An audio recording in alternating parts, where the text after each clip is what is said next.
Eu sou Alexandre Rezende, gestor de projetos socioambientais da Bluestone. Estou iniciando mais um podcast, Eixo 23, um podcast itinerante, literalmente itinerante. A gente está no topo da Serra da Canastra para mais um podcast. A ideia dele ser itinerante era justamente essa: a gente ir até as pessoas, os pesquisadores que fazem a conservação, mas em loco. Tipo aqui, ó, no topo da Serra da Canastra, e eu estou aqui com o Tom. O Tom é biólogo, a gente vai conhecer um pouco, né, da vida dele, do projeto com o pato mergulhão, enfim, reflorestamento. A gente vai ter um bate-papo para justamente a gente mostrar, o papel desse podcast é mostrar as pessoas que literalmente fazem a conservação. E aí? E é isso aí.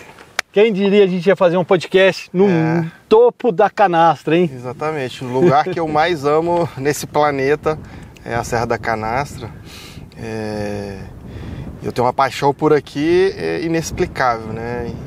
E aqui tem tudo o que eu preciso, né? Tem meu trabalho, que eu faço aí com biologia da conservação, né? O Tom, ele é biólogo e vem há muitos anos trabalhando aí com pato mergulhão, enfim, com a conservação em geral. Tom, conta um pouco para nós, como é que começou seu trabalho, como é que te encantou para iniciar essa ação aí, né, de conservação? Eu acho que é destino mesmo, vir para Canastra, porque desde criança eu sempre gostei do meio ambiente, né? Eu sou da zona rural. Você é nascido aonde? Eu sou na cidade de Formiga, no distrito de Ponte Vila, que é às margens do Lago de Furnas, né? E ali eu sempre vivi no mato, né? Então já tem essa ligação com o meio ambiente. Desde novinho. Desde novinho. E ao longo da minha história na escola, né? Eu gostava muito de ciências. Então eu levava animais mortos, esqueleto, eu levava inseto, eu levava planta, eu levava flores nas aulas de ciências, de biologia. Você dava trabalho lá o povo gostava. Para as tias, né? Então a partir daí eu fui desenvolvendo esse lado da conservação. Foi aí que despertou. E desde criança a Canastra já me despertava algo. Qual foi a sua primeira vez que você esteve aqui? A primeira vez foi em 2013, por incrível que pareça. Antes eu fiz biologia na cidade de Formiga, fui parar em Belo Horizonte, de BH eu vim parar aqui na Serra da Canastra. Olha só. E eu vim exclusivamente trabalhar com pato mergulhão. Mas antes de trabalhar com pato mergulhão, eu vim no casamento de uma amiga minha aqui que estudou comigo, e no dia seguinte eu e o Tico, que é um amigo meu que a gente trabalhou até junto no projeto de pesquisa do pato mergulhão, a gente foi numa cachoeira. E por aqui me pareça, numa trilha... Você viu o pato mergulhão? Eu vi o pato mergulhar. A gente viu 8 indivíduos solteiros, jovens, né? Porque tem certo período aí, os jovens eles dispersam e criam um movimento ali entre eles, ali, a gente não sabe como, a gente encontrou 8 indivíduos próximo à cachoeira. Você já estava predestinado a cuidar dessa espécie. Eu falei que é o destino. Você é o guardador dele aqui na Canastra. 8 indivíduos de uma vez assim, da primeira vez que eu vim na Canastra. Na verdade não é uma família, são 8 indivíduos jovens que se dispersaram. Caramba. E eles se encontraram. Tem esse movimento dentro do comportamento do pato mergulhão, né? Já foi avistado, se não me engano, 16 indivíduos aqui na Serra da Canastra, jovens. 16? Né? 16, de uma vez só. E a gente não sabe como que eles se encontram, né? E a partir... Antes disso, só fazer um parênteses, porque assim, todo mundo já vem acompanhando a gente, já conhece um pouco o que é o pato mergulhão, esse trabalho, mas só para quem não conhece, falar bem resumidamente, pato mergulhão é uma das espécies de aves aquáticas mais ameaçadas do mundo. E ela só existe no Brasil agora, e ela só existe na Serra da Canastra, em torno da Canastra, né? Chapada dos Veadeiros e Jalapão. E é uma espécie que está em declínio populacional, ou seja, sua população está diminuindo cada vez mais. Tem em torno aí, a gente estuda mais ou menos de 200, menos 250 menos de 250 indivíduos. E o ICMBio coordena o PAN, Plano de Ação Nacional, que é um grupo multidisciplinar de vários pesquisadores que tem esse PAN para salvar a espécie, está todo mundo trabalhando junto para ajudar a tirar a espécie do risco da extinção. E aí, bom, a gente vai contando o que, só para dar essa introdução, né? Sim, e em 2013 eu vim para Canastra a primeira vez, ali no Rio do Peixe, se você conhece, vi esses 8 indivíduos, e no ano seguinte... Você já chegou com o pé direito, né? Exatamente. Vendo 8 indivíduos, aí é sacanagem, hein? Aí no ano de 2014, estava precisando de um biólogo no Instituto Terra Brasilis, aí eu mandei meu currículo, aí eu rezei, vamos ver tomara que dê certo. O Tico falou assim, não vai dar certo. E de BH acabei vindo para São Roque. A partir daí eu fui desenvolvendo trabalhos na área da biologia da conservação do pato mergulhão. Dentro desse projeto, né, do Terra Brasilis, eu trabalhei com a Párides burquelanus, que é uma libélula. Párides burquelanus é uma borboleta que está criticamente ameaçada. Eu não sabia que você já tinha trabalhado com borboleta, que legal. E também trabalhei com uma libélula que existe somente na canastra, que ela é endêmica da canastra. Ela só existe na verdade, em volta ali da nascente do Rio São Francisco. Nossa, é bem endêmica, numa área bem endêmica, chama Franciscobase. E também trabalhei com... Ela é bioindicadora ou não? É bioindicadora de qualidade, né? E existe somente aqui na canastra. Caramba! E dentro desses vários projetos eu também trabalhei com o favídeo de Wilson, que é uma árvore criticamente ameaçada de extinção. Também só tem aqui também? Na verdade, ela é em BH, mais ou menos um raio de 150 quilômetros ali de BH. Então, tem uma estimativa, se não me engano, hoje de 400 espécies de árvores faveiro de Wilson. Então, praticamente, eu trabalho somente com espécies tanto de fauna quanto de flora que estão criticamente ameaçadas, né? Então, meu grande objetivo, né, nesse momento é trabalhar com essas espécies que estão criticamente ameaçadas e desenvolver ações, né, igual do pato mergulhão, para que a gente possa tirar eles dessa linha de ameaçados, né? Isso. E o trabalho que é o Terra Brasilis realizou aqui durante quantos anos? Quase 20 anos? Com uns 20 anos aí, né, de pesquisa. É muito legal. É muito tempo. Terra Brasilis da Soninha, né? Flávia, Lívia, que são... e o Tom, que ficou muitos anos com Terra Brasilis aí, né? Fala um pouco desse trabalho. Quais eram... o que vocês fizeram? Então, na canastra. De início, meu trabalho aqui na Serra da Canastra com Terra Brasilis era exclusivamente trabalhar com levantamento de informações do pato mergulhão, né? No Rio São Francisco, né, no parque em si, na área de entorno, na zona de amortecimento. Só que com o tempo E, só um parênteses, qual o tamanho da Serra da Canastra, do parque? O parque em si ele tem 71 mil hectares. 71 mil hectares. Só que assim, dentro do papel, né, são 200 mil hectares de parque. Então, assim, é muito grande. É muita área. Muito grande. Depois a gente vai falando com os perrengues que é correr atrás desse pato, não é fácil. Exatamente. Aí eu trabalhava mais na área de pesquisa mesmo. Só com o tempo eles foram me colocando na área de educação ambiental, trabalhar com o produtor rural, né? Foram feitas várias ações com o produtor rural, com aqueles tomadores de decisão que assinam empreendimentos, né, próximo às áreas de rios, né, porque o pato mergulhão ele vive exclusivamente em áreas que são exclusivamente, né, que o ambiente está em equilíbrio, né, então a gente trabalhou muito aí. O pato mergulhão ele é muito exigente, né, então a ideia do podcast, a ideia da websérie que a gente vem fazendo é justamente levar essa informação, né? Essa história, para todo mundo entender por que esses doidos correm atrás de um raio de um pato, né? E por que esse pato mergulhão é tão famoso, assim, né? Porque muita gente confunde o pato mergulhão com biguá. Até um monte de biguá, para que vai preocupar com isso? Por detrás do pato mergulhão, né, temos a água, que é de suma importância, né? Inclusive teve um produtor rural que ele sempre fala, primeira coisa quando você acorda, qual que é a primeira coisa que você faz? Uma das primeiras é tomar água, né? Não, água é vida. Então, água é vida. É o que é essencial para qualquer um. E nesse local onde a gente está, a Serra da Canastra, é considerada uma caixa d'água uma das caixas d'água do Brasil. O Cerrado inteiro é uma caixa d'água. E aqui a gente está numa posição, o Cerrado, a Serra da Canastra, aí eu quero que você explique para as pessoas entenderem como tem a recarga hídrica.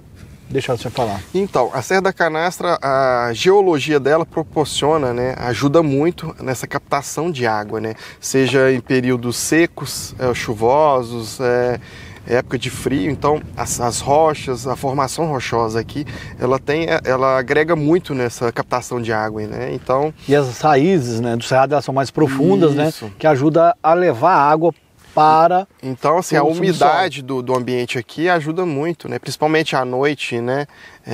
Você consegue captação de água. Então, essa água ela é toda jogada para os lençóis freáticos aqui, né? Então, aqui, em período de chuva, para quem não conhece, tem muitas nascentes, né? Não, é impressionante. Aqui, quando chove, a quantidade de nascentes que afloram, quer dizer que os lençóis freáticos de baixo já estão cheios. Por isso que é tão importante manter o cerrado em pé, para justamente ter essa recarga hídrica nos lençóis freáticos, porque daqui sai o Rio São Francisco. Aqui, na verdade, são 3 bacias, né? Tem a bacia do Rio Grande, que fica lá atrás de nós aqui, tem a do São Francisco aqui e tem a bacia do Araguari. Então, Serra da Canastra bacias de grande, exatamente, 3 rios gigantes, exatamente, que é de suma importância para o Brasil, para a segurança hídrica, né? Essa água corre, então, para todos os lados do Brasil, né? Então, por isso que essa região aqui ela é muito bacana, muito importante, não só para o pato mergulhão, mas para todos. Né? Então a gente repete o quanto é importante a questão de preservar o pato mergulhão como uma espécie bandeira, guarda-chuva, porque a gente conservando o pato mergulhão, a gente vai estar conservando todo esse bioma aqui, gente. Isso tudo aqui, né? Quando a gente fala de preservar o pato mergulhão, ser o embaixador das águas do Brasil, esse título é muito importante porque você consegue segurar essa área para o pato. E junto a ele tem várias outras espécies aqui, né? E todo esse ecossistema, que esse ecossistema em equilíbrio vai ter segurança hídrica para o Brasil, né? Exatamente. E a Serra da Canastra ela tem praticamente quase todas as fitofisionomias de cerrado, né? Aqui é um ecótono, né? Uma área de transição entre cerrado, Mata Atlântica.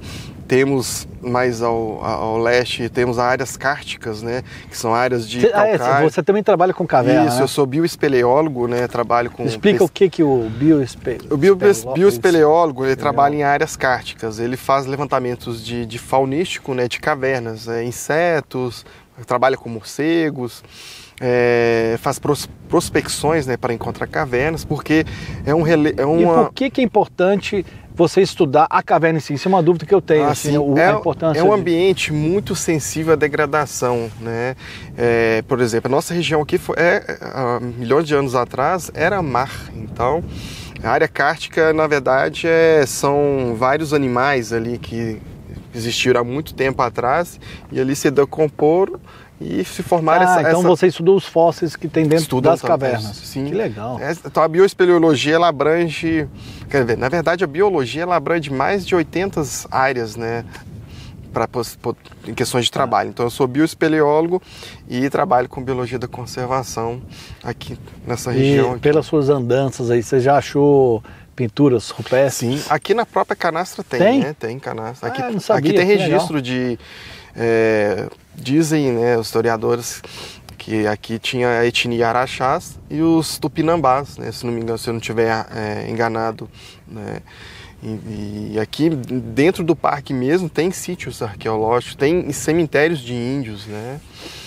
Mas antes dos índios tem pinturas rupestres? Tem pinturas rupestres, né.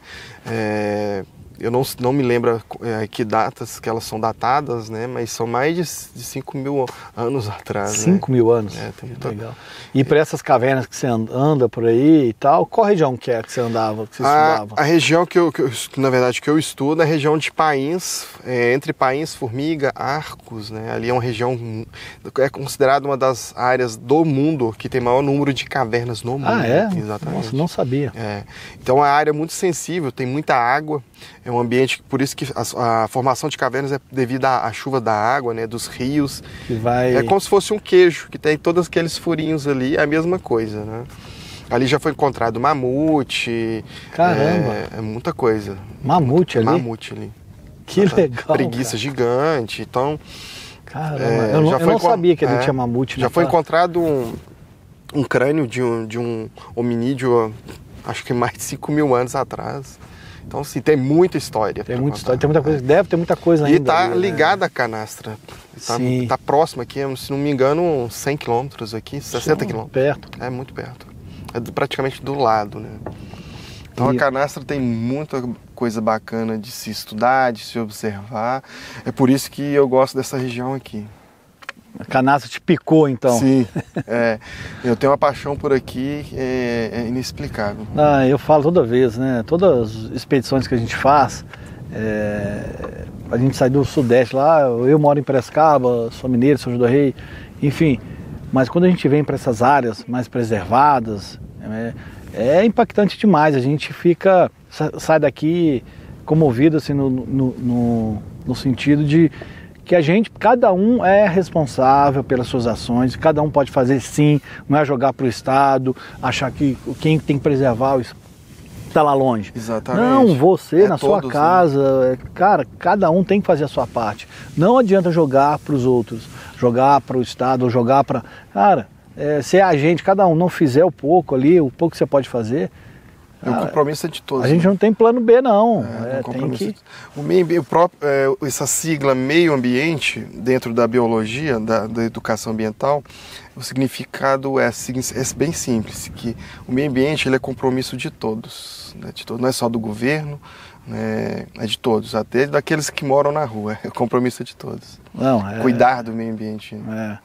E a gente veio, né, para sair daquela... Eu estou vindo da Chapada dos Veadeiros, né, e a gente está fazendo uma série de ações. É outro lugar bacana, né? Eu já prestei consultoria pro pessoal lá. Você já andou por lá. Eles falam muito bem de você lá. Espero que sim. Aí, Fernando, mas a gente está fazendo várias ações, né, dentro do PAN, dos objetivos do PAN, que é monitorar o pato mergulhão, localizar ninhos, né? E por que a gente faz isso? Como o pato está entrando em declínio populacional, ele está desaparecendo, o PAN, né, todos os pesquisadores chegaram no consenso que precisava de uma ação emergencial, que era o quê? Fazer coleta de ovos na natureza, né, para levar sob cuidados humanos, reproduzir em quantidade, que é o Zooparque de Itatiba, que é o único centro do mundo que vem reproduzindo o pato mergulhão há mais de 10 anos. Hoje estão com mais de 70 patos lá. Então hoje eu presto consultoria para o zoo, né? Ele já vem, a gente chegou agora, mas ele já vinha fazendo prospecções pelo Zooparque, né? O Zooparque patrocinando, investindo nesse trabalho dele. É muita gente envolvida. Eu sou patrocinado pela Bluestone, que vem apoiando, investindo nas expedições e a gente fazendo essas ações conjuntas, né, em prol da conservação do pato. Mas ninguém tem noção de quanto é difícil, né, correr atrás do pato. Muita gente às vezes... não sei se é uma forma de criticar, de uma forma zoando a gente, né? Você tá de férias, tá indo pra vida cachoeira. Boa você tem, mas na verdade ninguém sabe o que a gente vive. A quantidade de carrapato. O que a gente passa. Eu tô coçando aqui. Não, nem é só carrapato não, porque... Quando a gente... Acordar cedo. Os rios aqui, muitas vezes, não só igual os rios daqui da Canastra, da Chapada dos Veadeiros, são rios extremamente perigosos, né? Existe um perigo. Sim, corredeiras fortes. Cachoeiras, picada de cobra, picada de qualquer tipo de inseto, né? Às vezes são lugares que são ermos, que não tem... Você tá lá longe de tudo. Isso. E, por exemplo, não tem sinal de nada que acontece, então tem os perrengues aí. Tem muitos perrengues, porque assim, tem hora que a gente entra no rio, logo cedinho, 6 horas, e são trechos que não tem aonde você sair, são cânions, são áreas que não tem acesso, é mata fechada para todos os lados, e só tem um socorro, uma saída no ponto final, que é o resgate, que a gente fala que é o resgate. Então a gente vai com rádio e desce e não tem o que fazer. A gente só vai ter o resgate no final do percurso, que pode ser... Agora a gente remou 9 horas direto lá na Chapada e ninguém tem noção. Porque às vezes o bote a gente tem que botar na cabeça, vai estar na websérie, tudo isso aí. Porque justamente a gente montou essa websérie e o podcast com um veículo para as pessoas entenderem e saberem como é feita a pesquisa, né? Como é feita a dinâmica, para ver a dificuldade, para que as pessoas valorizem o trabalho que é feito em prol da conservação. E, gente, está vindo essa mudança, né, de um mundo mais sustentável. A sociedade está pedindo isso. E essa agenda ESG que veio do mundo corporativo, onde que eles querem que haja essa mudança, né, de todas as empresas, né, do mundo para um bem maior, para um bem comum, que é para um mundo mais sustentável. O capitalismo selvagem não cabe mais na nossa sociedade. Então o que a gente está engatinhando nessa passagem, né, que é para um desenvolvimento sustentável. O ESG, ele vem forçar as empresas a olharem para os seus processos, não é só para o meio ambiente, né, é para o meio ambiente, olhar para dentro do seu processo, ali você pode melhorar, o que ela pode fazer para ajudar o meio ambiente externo, né, o social, o que ela faz para a sociedade em torno daquela empresa, para os seus funcionários, e a governança, se ela paga imposto, se ela está condizente de acordo com o governo, enfim. Isso faz com que tudo funcione de uma forma melhor, para um bem comum. Então essa agenda ESG está vindo com muita força, eu acho que é uma luz no final do túnel. Porque, olha o cheiro do lobo, ó. Olha o cheirinho do lobo. Não, para fechar só faltava o lobo passar aqui atrás. Ah, não, aí o podcast vai ficar famoso, hein? Vai. Ô, Lobinho, e a gente está a 1.400 de altitude, né? 1.400 metros de altitude? Em relação ao nível do mar. Olha o cheirinho, ó. É. Então, gente, eu acho que a gente tem que olhar com mais... um olhar mais... Como é que se diz? Com mais atenção para essa... Porque aqui não é uma camada de doido que quer cuidar do bichinho. Não, gente. A gente, é consciência. É consciência ecológica. A gente está trabalhando... Eu estou nesse projeto há mais de 10 anos, correndo atrás dos ovos do pato mergulhão, para ter uma população para voltar para a natureza. E isso para um bem comum. Não é só para o pato. É para a gente ter o pato de volta como bioindicador. Ele vai, né, segurar mais áreas, manter essas áreas preservadas, né, conservadas, para que a gente tenha mais água de qualidade. E água de qualidade, água é vida, é para todo mundo. Exatamente. Né? E igual a gente está aqui no... Olha que coisa mais linda. Mas só que assim, a gente tem a canastra preservada. Né? E a gente precisa ter essa conscientização de toda uma população que vive ao entorno, que é um trabalho que eles fazem, que fez há muito tempo, e a gente quer retomar essa ideia de educação ambiental, reflorestamento das nascentes ao entorno, né, para que haja uma maior revitalização, né, dessas áreas, das nascentes, porque não adianta manter só aqui a canastra preservada e abaixo... a zona de amortecimento não ter o cuidado, né? Todo produtor rural. Exatamente. Ter o cuidado. Inclusive, a maioria dos indivíduos que a gente avista na Serra da Canastra é na zona de amortecimento. Ele não está aqui em cima. Ele não é só aqui em cima. Ele está próximo do ribeirinho, do fazendeiro. Por exemplo, o Rio São Francisco até o último ponto que a gente já foi feito registro de mais ou menos 100 quilômetros de rio, né? A gente percorreu 60, 60 quilômetros. Parte foi a pé, percorrendo, né, nas margens do rio. E os outros 20 embarcados, está tudo na websérie, vocês vão poder ver, a gente localizou aí. Então foram quantos casais? Vamos passar o pente fino aqui. Ó. Então, foram... Teve um próximo a Cascadanta. Bom, primeiro a gente viu, a gente chegou a contar um fato interessante. Foram 4 agora eu vou te dedar. Ai, meu Deus do céu. Agora eu vou te dedar. A gente estava subindo para Cachoeira, para a gente começar a prospecção de lá, porque para a gente ter um marco zero e pegar os 60 quilômetros, né? E quando a gente chegou subindo, quando vê, esse aqui sai correndo... Quando vê, ele achou o pato mergulhão, eu não entendi nada, que a gente estava subindo devagarzinho, quando vê, ele sai correndo, eu falei, mas que danado, já achou o pato, mas não foi não, ele saiu correndo, foi para fazer xixi. Eu estava apertado. E aí que ele achou o pato, olha que sorte, né? E eu achando, falei, caramba, que olho treinado, hein, que coisa, foi nada, foi fazer xixi, mas... e aí sim ele achou o pato. Mas foi aliei os dois, né, as duas vontades de ver Para o pato. De ser mentiroso, você deu sorte, vai. Ele é pé quente demais, é isso. Mas porque o pato, acho que procura, ele não é possível. É muito tempo de experiência, né? Então a gente acaba escutando a visualização, né? Então, você consegue bater o olho, você acha. Ambiente, né? O seu cérebro já está acostumado a ver muito no meio das folhagens, o corpo dele ali. Muita gente quando vem visitar. Tem muita gente que vem aqui e não vê o pato. E, então a gente acaba que fica treinado a ter um olhar diferente para o meio ambiente. Então, qualquer movimento a gente sabe que é o pato, né? Qualquer tipo Outras aves que estão ali já denunciam a presença do pato. A gente, a gente tem uma interação maior com o ambiente, né, dele. Né? Então, Isso. O negócio é o seguinte, a gente veio para cá, o Tom já estava prospectando pelo Zooparque, um trabalho de parceria para tentar localizar, né, o pato mergulhão. E a gente veio para ajudar, para somar, a Bluestone veio para ajudar, mas ele já estava aqui. E aí a gente começou ali na Cascadanta, na cachoeira, localizamos um indivíduo, né? Aí a gente foi descendo, a gente achou mais 2 casais com um ninho ativo. Aí depois, no trecho embarcado, a gente achou mais um casal com ninho ativo. Então foram 3 casais. Fora os que eu conheço. Fora aquele casal doido lá no meio do caminho, né? Lá na Babilônia, né? Tem não, aquele sim, que apareceu do nada. Dentro, né, da área do que estava com o ninho. Né? Eles estavam querendo ficar com o território do outro para quem casal, não sabe, o pato mergulhão ele é muito territorialista. Ele pega ali de 10 a 15 quilômetros de rio, ele vive a vida inteira só nesse trecho. E ali não entra ninguém. Exatamente. Quando entra, outros porrada patos na certa. Entram ali e ele desce a lenha. Ele fica, nem os filhos deles podem ficar ali.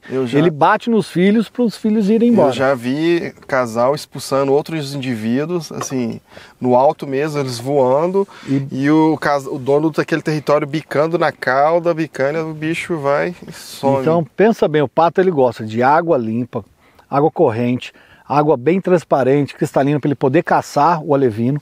Matas preservadas. Matas preservadas, e ele é chato. Ele ainda quer 15 quilômetros para cada casal.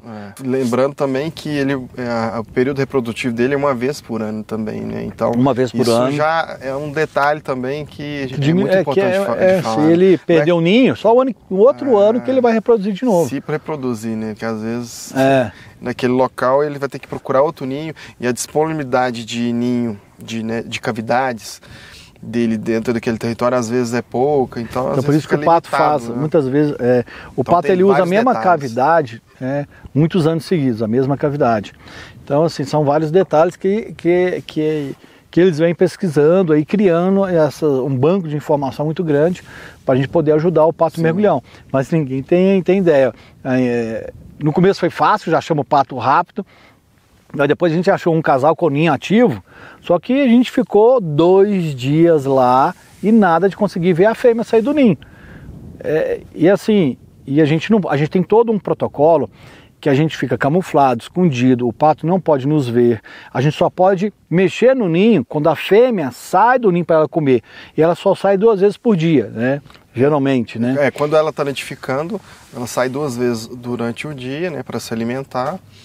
Tem período, dependendo da fêmea, quando ela é mais jovem, ela demora a sair do ninho, então por isso que é importante o monitoramento, para você entender o comportamento desse casal, a continuidade do monitoramento, para saber como que é o comportamento de cada casal. Mas ao longo, né, de vários casais, eles quase que têm o mesmo comportamento. Não, e é o perrengue que a gente fica lá, camuflado, pegando carrapato. A gente ficou das 6 horas da manhã até as 5 horas da tarde, escondido, com dor nas costas, então ninguém tem ideia. Vocês vão poder acompanhar um pouco, ter uma noção pra quem é muito pela ansioso, websérie. Não consegue trabalhar em lugar desse, não. Tem que ter muita paciência, é muito amoroso.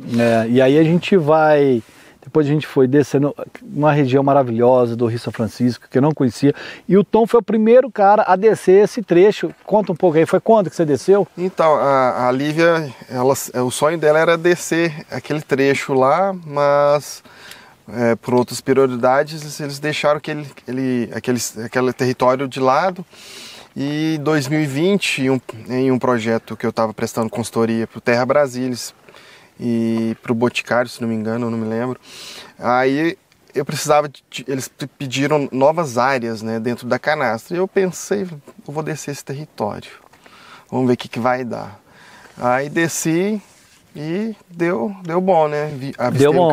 Na verdade, eu avistei um casal com 2 filhotinhos. Quando começamos a descer, mais ou menos uns 10 quilômetros. No mesmo trecho que a gente percorreu agora. No mesmo território. Mais ou menos uns 10 quilômetros a gente avistou um casal com 2 filhotinhos.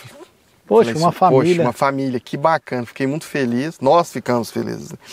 Passou uns 5 quilômetros até o nosso ponto final, de longe, sem binóculo, sem nada, falei assim, tem um ninho lá naquele barranco lá de terra. Chegamos próximo, era um ninho, tinha umas plumas fora do ninho. Que legal. Chegamos lá, o ninho desse casal. Aí beleza, no ano seguinte descemos novamente, não avistamos esse casal. Para vocês terem, só que eu te cortando, para mostrar assim, porque não é fácil, às vezes você desce um trecho, você encontra o pato. Você desce, depois de alguns dias, você não encontra o pato em lugar nenhum. Some, que a gente nem sabe o que aconteceu. É foda, não é fácil assim, achar que tá ali, só ir lá que você vai ver o pato. Exatamente. Não, E em 2023, né, mais uma vez, a gente agora, desce. Pé quente, hein, Tom? A gente desce e acaba encontrando mais um casal. Isso é muito importante, é uma informação muito importante, porque da Canastra até esse ponto são 60 quilômetros. 60 Então quilômetros. está fora do parque, está fora da zona de amortecimento. Zona de amortecimento são 10 quilômetros do parque. Então está fora da zona de amortecimento. Então é muito importante. É isso que a gente vem falando, porque assim, preservar o pato, quem vai preservar mesmo são as pessoas que moram... Que está ali no dia a dia. No dia a dia. Porque não adianta de nós, que somos pesquisadores, a gente faz o trabalho. Igual a gente faz a questão do coleta dos ovos, o Zoopark reproduzindo, 10 anos reproduzindo esse pato, mas o que acontece é o seguinte, isso tudo só vai ter um efeito para salvar a espécie, quando a gente começar a soltar o pato mergulhão, reintroduzir, se a população ajudar. Por isso que a websérie, esse podcast, são veículos de informação para levar para as pessoas o quanto o pato é importante. Não é porque ele gosta do patinho, não. Ele gosta muito, mas não é só isso. É para um bem comum, né? A importância de segurar a casa do pato, todo aquele ecossistema, para ter água de qualidade. Se você preserva o rio ao longo dele todo, você está formando um corredor ecológico, não só do pato, mas de outras espécies peixe, enfim, que utilizam aquele território, né? Então, por exemplo, fugindo do assunto do pato mergulhão, tem uma espécie de ave que é criticamente ameaçada que chama tapaculo de Brasília, o Citalopes nova capitalis. Eu encontrei ele a 100 quilômetros daqui. Tinha registro só nessa região aqui da parte alta. Caramba. Encontrei ele dentro da calha do Rio São Francisco. Olha só que legal. Então a importância de da preservação desse corredor ecológico que a gente chama de rio, né? Da preservando só no pato, mas outras espécies também que estão criticamente ameaçadas. Não, isso é muito importante. E essa expedição, a ideia é ter essa continuidade. E agora tem um próximo passo que o Zoopark está fazendo junto com a Bluestone, que é o uso de mochila, né? Queria que você falasse um pouco, que é um investimento caro, né? Que essas duas empresas estão fazendo, porque se o Tom vai monitorando, né, o pato mergulhão no decorrer do ano, da família, né? E a Blue vai fazer parte desse monitoramento, o Zoopark, que vem 10 anos, né, fazendo esse trabalho de reprodução do pato, investindo uma grana muito alta, e no Zoopark esses patos nem ficam em exposição, eles ficam fora da exposição do público, visando só a reprodução desses animais. Então a importância de um zoológico moderno na conservação, né, da biodiversidade, o papel do zoológico moderno, né, feita pelo Zoopark. Exatamente. E aí a Bluestone a gente vai ajudar a comprar mais radiocolares, né? Mochila via GPS. Isso. Conta um pouco aí. Então, para se estudar uma espécie criticamente ameaçada não é fácil e financeiramente não é barato também, né? Ninguém faz conservação sem investimento, sem patrocínio. Se tiver patrocínio, é caro. É muito caro. E ao longo da história do Terra Brasilis, a gente já fez trabalho de monitoramento por telemetria, né? Mas não... Explica um pouco o que é telemetria. Telemetria é um rádio que é colocado... um micro rádio, né? Põe na ave. Coloca na cauda do bicho. Vocês usaram foi aquele de cauda. Isso, de cauda. E a gente uma pecinha minúscula. Bem pequena, que não interfere zero no comportamento do bicho, da espécie. A gente trabalhou por um tempo, só que esse rádio ele caía, ele não fixava muito bem. E também a radiotelemetria, aqui que é muito... Aqui tem muito relevo. É então complicado, você sai correndo para pegar o sinal. Isso, a gente tinha que descer o rio de caiaque com o rádio, com a antena. Para saber onde estava o bicho. Só então, para as pessoas que não conhecem, esse dispositivo emite uma onda, né, de rádio. Isso. Que bate nesse aparelhinho que está no animal e ele devolve esse sinal. Então, quanto mais perto do animal que você está, ele emite um som e vai aumentando o som. Se está na direção aqui da câmera, exatamente, ele vai pi, pi, pi, pi, pi, pi. Então você sabe a direção que o animal está. Só que em área montanhosa fica mais difícil, porque o sinal não pega tanto. Então você tem que... Então não estava sendo viável fazer esse trabalho com radiotelemetria, com o pato mergulhão, por questões de relevo e quando o rádio caía, né, não tinha como encontrar porque estava dentro do rio e a gente não sabia. Então a gente descartou esse projeto e, enfim, aí veio o Zoo de Itatiba, né, com essa ideia da mochila via satélite GPS, porque... Eu já vi trabalhos eu não me lembro quem fez esse trabalho, com a águia. Ai, fugiu aqui. Aquela águia que ela faz da África...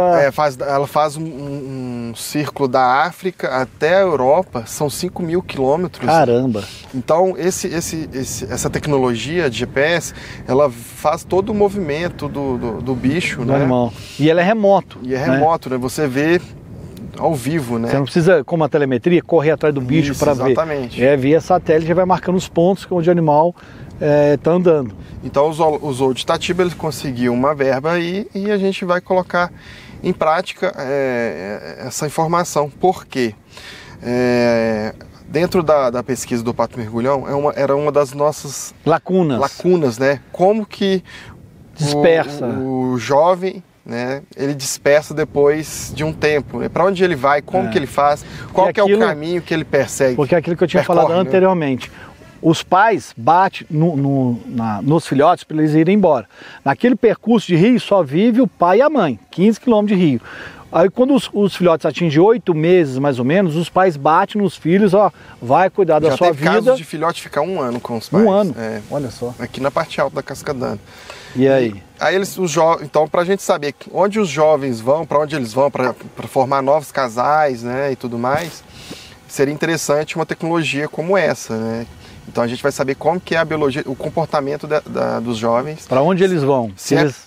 Ninguém sabe para onde eles vão. Se é pelo rio que ele percorre, se é voando, né, passando pelo alto. Pelo alto da serra aqui, enfim.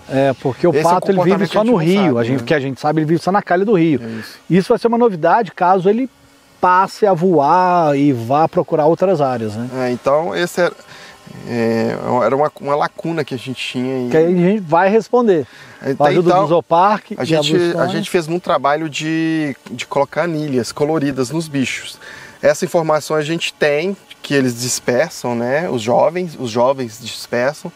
Por exemplo, aqui no Rio São Francisco, a gente sempre colocava em todos os indivíduos, anilhava todos os indivíduos.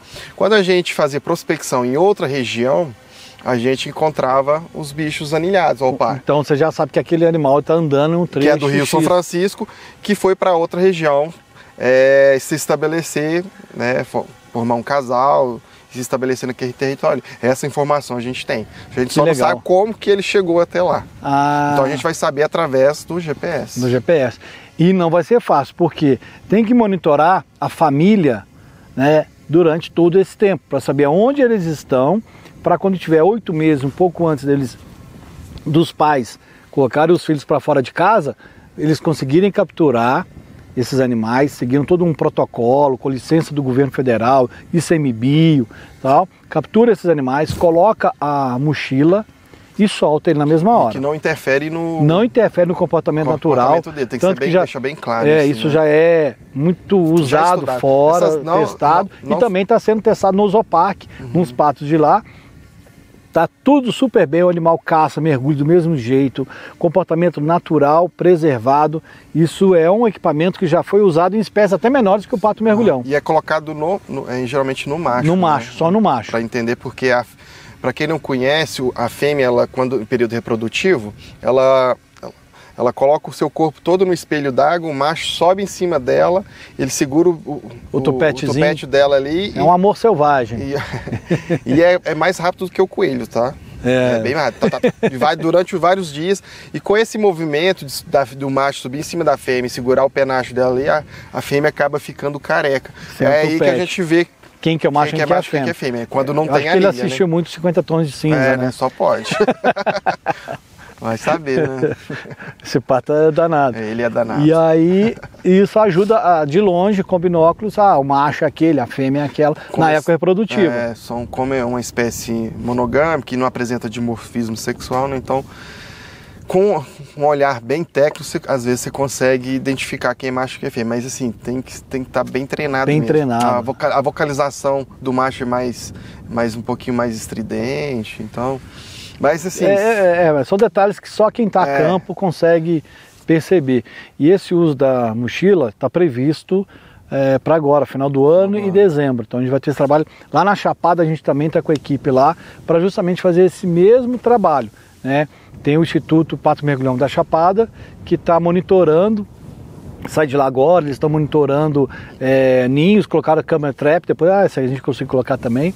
Colocaram câmera trap lá perto de um ninho, eu vi lá, o Fernando postou hoje, para a gente conseguir monitorar essa família, para colocar isso, responder todas essas lacunas sobre a biologia do animal, para aí sim a gente começar um novo desafio, que é desenvolver o protocolo de reintrodução, buscar áreas aptas a poder fazer reintrodução ou soltura desses animais, né? Então assim, são projetos que demandam muito tempo, investimento, projeto de reintrodução é um projeto que demanda tempo, né? Sim, não é assim, são anos. Pegar e soltar e pronto e acabou. Não é assim não. A gente tem que respeitar toda a biologia do bicho, né? E monitorar, porque o principal, que é muito trabalhoso, é monitorar a soltura. Então por isso que é tão importante ter esse investimento do Zoopark, da Bluestone, ICMBio ajudando e outras várias entidades que trabalham dentro do PAN, né?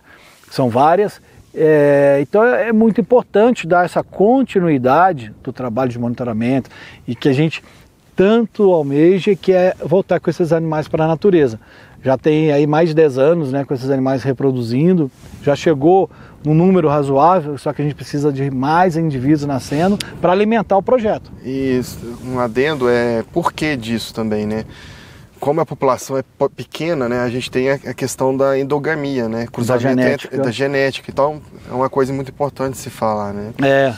Por isso esse estudo sobre cuidados humanos não é simplesmente pegar o patinho, colocar ali e reproduzir. Tem todo um estudo da genética que vai saber qual o melhor casal que pode cruzar ali para criar uma genética forte para quando for reintroduzido na natureza, seja um animal que tem uma carga genética muito forte para não dar problemas consanguíneos. Sim, né? Com certeza. Inclusive na Serra da Canastra, acho que na população no geral ainda não teve questões de problemas com genética, né? Sim. Porque o pessoal da FMG até o momento não disse nada, assim, tá tudo certo até o momento.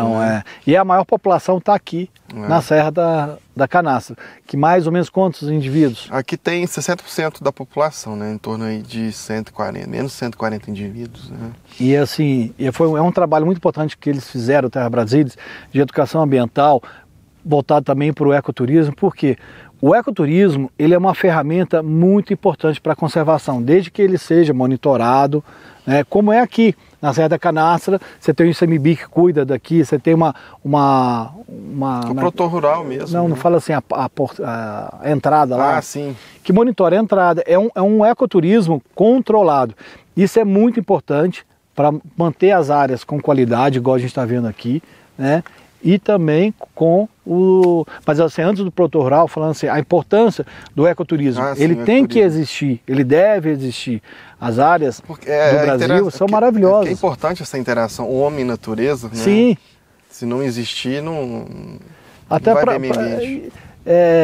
E o homem tem que entender que o meio ambiente é muito importante. Então, tem os parques aí para as pessoas utilizarem, que são maravilhosas, cachoeiras. Tem que usar e não tem problema algum, desde que se use com o mínimo de não deixar lixo. Sim. Né? Inclusive eu quero relatar uma coisa muito bacana que aconteceu em 2015. Foi um período de seca soltaram notícias falsas que a nascente do Rio São Francisco tinha secado. E naquela época foi bem crítico mesmo, vários produtores ficaram sem água nas suas nascentes e a gente tinha um projeto de cercamento de nascente e de reflorestamento de áreas degradadas. E a gente tinha vários, eu não me lembro a quantidade de produtores que a gente tinha cadastrado e alguns produtores não tinha cadastrado porque não achou que era importante, não tinha importância. Não tinha noção da importância. Isso. Aí até então, né, 2015, tinha 3 fazendeiros dois fazendeiros cadastraram e esse fazendeiro do meio não cadastrou. Esses 2 fazendeiros que foram cadastrados tinha água na fazenda e o do meio não tinha. Olha só que legal. O cara foi ali correndo lá na Terra Brasília pedindo insumos para ajudar lá. Ele viu que realmente é muito importante a conservação e preservação das nascentes, recuperar áreas degradadas. Então ele viu na prática que funciona. Isso. Então assim... E a gente tem um exemplo que vai estar na websérie do Zé Maria, que é um produtor rural. Zé Mário. Zé Mário. Desculpa, Zé Mário. Ele já me xingou lá quando eu fui gravar com ele. Ei, Zé Mário. Então, a gente foi lá na fazenda dele, que é um produtor rural conhecido aqui, e ele foi o primeiro projeto piloto, né, do Terra Brasília, foi na área dele, e ele fala que legal, assim, a resposta que ele teve com esse reflorestamento, ele tem uma sabedoria muito grande, né? Foi a quantidade de água que ele tem lá hoje. Né, que aumentou a vazão de água pelo reflorestamento feito pelo Terra Brasilis. Um exemplo que a Bluestone vem fazendo reflorestamento, porque às vezes a gente pensa só em áreas muito isoladas, mas assim, um exemplo prático que a gente está vendo, Saltinho, a Bluestone está inserida em Saltinho, que é um município do lado de Piracicaba. É um município pequeno, só que não está tendo água, assim, na época da seca, eles estão tendo dificuldade de ter água para a população geral. Por quê? É uma região que teve muita monocultura as últimas 3 décadas, mais de 30 anos que não cuidaram de forma devida as reservas legais e principalmente as nascentes. O que aconteceu? O córrego Saltinho só corre água quando chove. Está lá na websérie, lá no canal da Bluestone, canal no YouTube, Alexandre Vertizul, tem uma websérie que mostra, a gente fez lá, mostrou que só tem folha no córrego. E aí o que a Bluestone está fazendo? Reflorestamento de todas as nascentes. Né? A gente chega para o proprietário não tem gasto, é a Bluestone que faz isso. Qual que é a nossa ideia? Reflorestar todas as nascentes do município para voltar a correr água. Isso não é a curto prazo, é a médio e longo prazo. Mas se não começar, não vai ter. Qual vai ser o futuro, né? Gente, a água é vital. Imagina o trabalho da prefeitura de buscar água, sei lá onde, jogar essa água no manancial, limpar essa água para conseguir levar para a população. Por quê? Porque não cuidaram dos mananciais, não cuidaram das nascentes. Então, isso é um exemplo prático do quanto é importante esse projeto de reflorestamento. Gente, a água é vida. Com sem certeza. Isso... sem essas pegadas ecológicas, não vai existir água. Como aqui é uma caixa d'água, então é muito importante termos essas pegadas ecológicas, né? Passar informações do Pato Mergulhão, trabalhar com as escolas, né? Desde criança ali levar essas informações. E isso é muito legal. A educação ambiental, a gente tem um exemplo também lá em Saltinho, a gente vê na prática assim, que eles são formadores, né? Eles são propagadores de informações. Chegam na casa, os mais velhos, que às vezes são mais durões e tal, com as crianças chegando na casa e levando essa informação. Não faz isso, meu avô, não faz. Tem uma mudança de comportamento. Sim. Né? Isso é muito, muito importante, o trabalho que vocês fizeram aqui, que a gente está tentando aí ver se a gente tem uma continuidade desse trabalho de educação ambiental na Serra da Canastra. Né? Sim. Então por isso que eu falo, quando eu falo pegada ecológica, tudo aquilo que você faz, desde acordar até na hora de almoçar, dormir, sair de carro, se você vai a pé, se você vai de carro, se vai de bike, quais tipos de alimento você... Escolher produtos mais que produtores cuidam, mais sustentáveis. É igual hoje a tecnologia, por exemplo, a fotovoltaica, é uma pegada ecológica. Sim, né? Muito. Carros elétricos... Então a sustentabilidade ela está chegando. Eu acho que é um caminho sem volta. Por isso exatamente. Eu falo tanto da questão da agenda ESG, não é para greenwash, não é ficar bonitinho na foto. Não, são ações efetivas para um bem comum. Porque não é só meio ambiente, é meio ambiente, social, é governança, Sim, é tudo, todo. Não é um todo, somos todos interdependentes. Né? Um ambiente holístico, holístico é o todo. Né? Isso, então a gente está, todas as espécies, né? Então somos todos interdependentes. Né? Então por isso é tão importante esse trabalho. Então, Tom, queria te agradecer, foi muito produtiva essa expedição aqui, agradecer ao Zoopark que vem investindo aí, agradecer a Bluestone que vem apoiando essas expedições, agradecer, sem essa ajuda não tem como fazer conservação, né? Então é muito importante esse apoio. Agradecer ao ICMBio, ao Parque Nacional da Serra da Canastra, isso. Né, que eles ajudam muito o projeto do Pato, né? Quando eu preciso, eles estão sempre aí nos auxiliando, mesmo quando eu estive sem projeto, eles estenderam a mão em alguns momentos, né, que a gente precisou. Então, temos o Luiz Fábio Silveira, né? Luiz Fábio, ele é professor, diretor do Museu de História Natural da USP. Ele que começou com o projeto no sentido... Ele começou aqui. Foi aqui na Canastra. Luiz Fábio conhece o Pato há muitos e muitos anos. Ele teve com o Rolf Bachmann, não sei. Teve. Ele é um dos dinossauros aí da... Esse naturalista, ele morou aqui no alto da Serra da Canastra, aqui.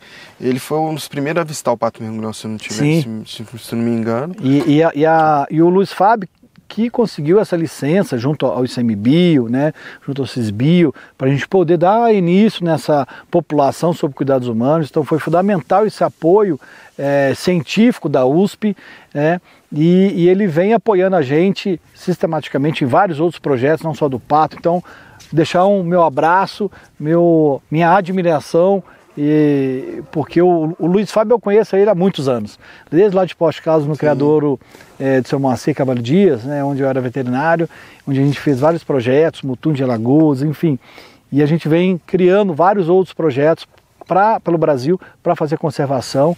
Então, Luiz Fábio, muito obrigado. E conservação é isso, é parceria, né? Ninguém faz nada sozinho. Todo mundo junto. Todo mundo junto. Luiz Fábio está precisando vir aqui pegar um pouco de carrapato, que essa vida só de museu aí, ó, tá fácil demais.